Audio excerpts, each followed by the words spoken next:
ये डरे नहीं पाकिस्तान के शहरी। आज जबकि कराची एयरपोर्ट को बंद किया गया है, लाहौर एयरपोर्ट बंद है कि दुश्मन हमला कर सकता है, तो पाकिस्तानी कौम बाहर निकली हुई है। ये देखने की बात है इन जज्बों को कैसे दुश्मन के धमाके और दुश्मन के मिसाइल और दुश्मन के ड्रोन दबा सकते हैं। यही वजह है कि जज्बे लड़ते हैं जंगों में, शुजाअत लड़ती है जंगों में। फ्रांसीसी जहाज या कोई और जहाज नहीं लड़ते। तुम्हारे 70 थे, यहां 20 के करीब थे, फिर भी तुम्हें तुम्हारे घर में मार गिराया है पाकिस्तान के जज्बे ने। कौन है जिसकी मजहबी जुनूनियत, जिसके हिंदुत्व का नजरिया, जिसने भारत को एक जमहूरी ताकत बनाने के बजाय एक बदमाश रियासत में तब्दील कर दिया है। Civilized world should know that. Who is the aggressor here? Who is the victim here? Pakistan has been a victim of terrorism. Be it Balochistan, be it Kashmir, be it Karachi or elsewhere. Pakistan has been facing direct or indirect attacks of Indian rogue state. Pakistanis are very much clear. We say no to war, but when it comes to sacrifice our lives for our motherland, every Pakistani is here and every Pakistani will remain at border. जो शरारत हमारे पड़ोसी मुल्क भारत के जानिब से की गई थी, वो शरारत जिसका सिलसिला 22 अप्रैल से शुरू हुआ था, एक ऐसे वाकये को पाकिस्तान के साथ मंसूब किया गया कि जिससे पाकिस्तान का कोई लेना देना नहीं था।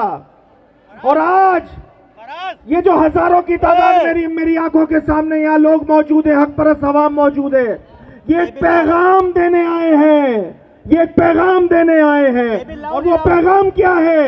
वो पैगाम ये है कि हमारे जितने मसाइल, जितनी परेशानियां हमारे इस मुल्क में हम पर मौजूद हैं, अगर दुश्मन मुल्क हमारी तरफ मैली आंख उठा के भी देखेगा तो हम अपने सारे मसाइल साइड में रखेंगे और हमारा मिशन और मकसद सिर्फ एक ही होगा। और वो मिशन और मकसद क्या है? वो मिशन और मकसद पाकिस्तान है। मेरा और आपका प्यारा मुल्क पाकिस्तान है। वो समझ रहा था कि रात की तारीकी में हमला करेगा तो पाकिस्तानी अफवाज भी सो रही होगी, पाकिस्तानी कौम भी सो रही होगी।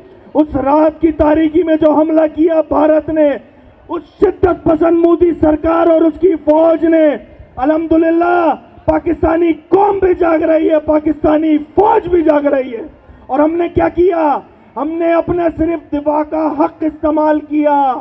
अभी पाकिस्तान का हमला करना बाकी है। अभी तो हमने सिर्फ अपने दिफा का हक इस्तेमाल करते हुए जो ऑपरेशन सिंदूर भारत की नापाक फौज ने शुरू किया था, उसका जवाब इस अंदाज से दिया कि जो तैयारे उनके मान थे, उनका मान था, जिसकी बड़ाई पेश करते करते उनके मुंह नहीं थकते थे। अल्हम्दुलिल्लाह घंटों में नहीं, पाकिस्तानी अफवाज ने मिनटों में धूल चटा के साबित कर दिया कि पाकिस्तान का दिफा मजबूत हाथों में है। साथियों, अगर हमारी खुद मुख्तारी या सालमियत या हमारे अवाम के लिए खतरा पैदा किया गया तो हमारा रद्द अमल भरपूर होगा, हमारा रद्द अमल भरपूर होगा। याद रखे, भारत वो समझ रहा है कि वो बहुत आसानी से हमें रेल के चला जाएगा। मैं इंटरनेशनल कम्युनिटी से पुरजोर मुतालबा करती हूँ कि फौरी मदाखलत करे। ये सिर्फ पाकिस्तान भारत का मसला नहीं, ये एक आलमी मसला है। अगर ये कशीदगियाँ बढ़ी तो सिर्फ भारत पाकिस्तान नहीं बल्कि पूरा खित्ता मुतासिर होगा। भारत समझ रहा है कि वो बहुत तरक्की कर रहा है, उसके लोग खुशहाल हो रहे हैं, लेकिन अगर जंग छिड़ गई तो याद रखें कि वो सब भस्म हो जाएगा। मैं अपने हमसाया मुल्क से कहती हूँ, मैं भारत से कहती हूँ कि तबाही के रास्ते से वापस आओ, बातचीत का रास्ता इख्तियार करो। और दुनिया से कहती हूँ कि किसी और साने के इंतजार में नहीं रहें, उस वक्त का इंतजार नहीं करें जब एक और बड़ा सानिया होगा, बल्कि इस तमाम जारियत को आज रोकें, अभी रोकें, इससे पहले कि दुनिया का नुकसान हो। 47 में हमने एक पाकिस्तान बनाया था। इंशाअल्लाह इस मर्तबा तुम्हारी जो खारजा महाज पर, दाखिली महाज पर नाकामियों का सिलसिला है, एक के बाद एक ये सिलसिला जारी है। भारत के अंदर और पाकिस्तान बनेंगे इंशाअल्लाह ताला। दावे से कहता हूं कि ये जो हिंदुत्ववाद और आरएसएस का जो नजरिया है, ये अल-कायदा, तालिबान और आईएसएस की इंतहा पसंदी और जुनूनियत से भी कई सौ हजार गुना आगे है। हमें इस जुनूनियत को भी रोकना है।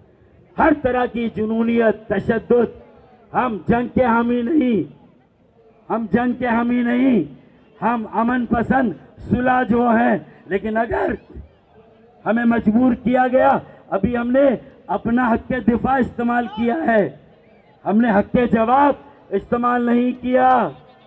और इसी में बेटा तुम्हें ड्रोन भेजने पड़े इंशाअल्लाह ताला। आगे आगे देखिए होता है क्या।